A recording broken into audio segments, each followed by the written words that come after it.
అందరికీ నమస్కారం అండి. ఎలా ఉన్నారు? అందరూ బాగున్నారా? బాగుండాలని మేము కోరుకుంటూ మేము కూడా చాలా బాగున్నామండి. ఫ్రైడే ఈవినింగ్ పూలనేది తెచ్చుకొని ఇలా అల్లుకుంటున్నానండి. సాటర్డే మార్నింగే పూజ అనేది ఉంటుంది కదా, అందుకోసమని ఇలా అల్లుతున్నాను. ఇంకా నాకొచ్చి హెల్ప్ చేస్తున్నారండి మా ఆయన. నాకు కొంచెం హెల్త్ బాగుండటం లేదు, అందుకోసమని వాళ్ళు కూడా ఇలా హెల్ప్ అయితే చేస్తారండి. ఇంకా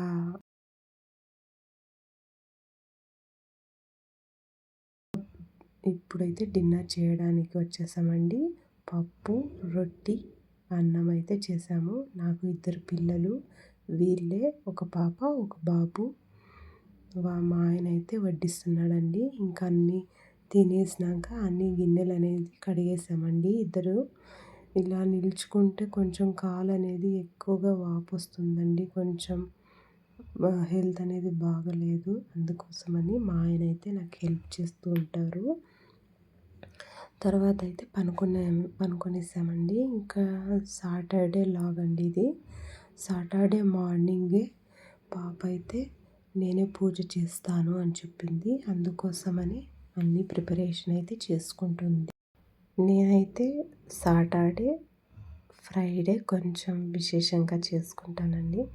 అందుకోసం నేను చేసేది చూస్తుంది కదా పాప, అందుకోసమనే నేను చేస్తానని చెప్పింది. సరే అమ్మా అని చెప్పాను. ఇప్పుడైతే టిఫిన్ చేయడానికైతే వచ్చేసానండి. ఇలా అన్నాన్ని సిద్ధం చేసుకొని పక్కన పెట్టుకోవాలి. మళ్ళీ బ్రోకలీ కట్ చేసుకొని అయితే పెట్టుకుంటున్నాను.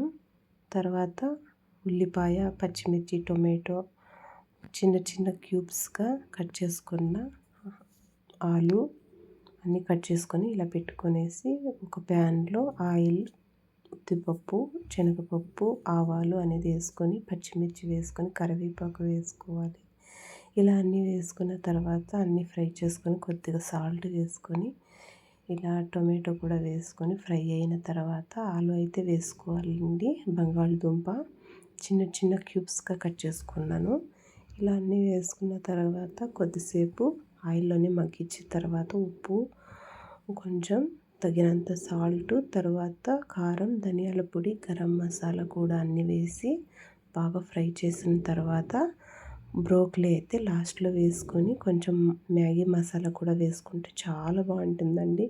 పిల్లలు చాలా ఇష్టంగా తింటారు, ఒకసారి ట్రై చేయండి.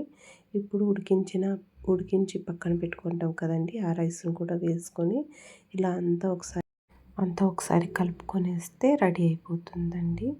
చాలా బాగుంటుందండి, పిల్లలకు చాలా టేస్టీగా ఉంటుంది. కారం కూడా ఎక్కువ ఉండేది.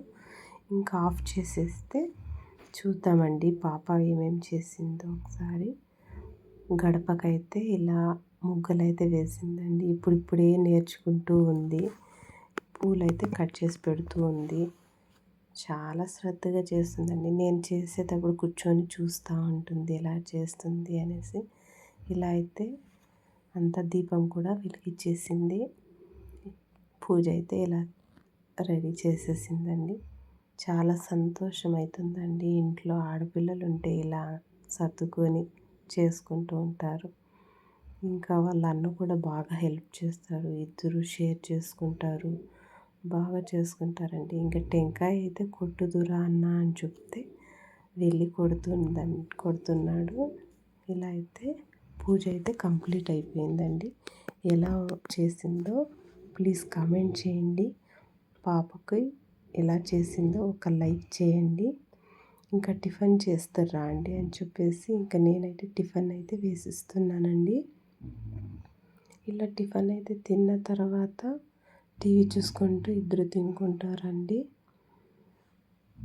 ఇంకా నాకు కొంచెం బయటకైతే కొంచెం పని ఉందండి, అందుకోసం వెళ్ళాలని అనుకుంటున్నాను. ఇంకా వాళ్ళు టిఫిన్ చేసిన తర్వాత మేమైతే హాస్పిటల్కి అయితే వెళ్తున్నాము. కాలు అయితే చాలా వాపు వచ్చేసిందండి, కొంచెం ఫీవరిష్గానే ఉంది. అందుకోసమని ఇంకా మణిపాల్ దగ్గరికి అయితే వచ్చేసాం. మా ఇంటి దగ్గరలోనే ఉంటుంది మణిపాల్ హాస్పిటల్. ఇదంతా Jayanagar 9th black Manipal hospital అండి. ఇక్కడికి ఎప్పుడు వస్తూ ఉంటాము. ఇంకా డాక్టర్ దగ్గర అయితే చూపించుకొనేసి ఇంకింటికైతే వచ్చేసామండి. ఈ వీడియో మీకు నచ్చినట్లయితే ప్లీజ్ సపోర్ట్ చేయండి.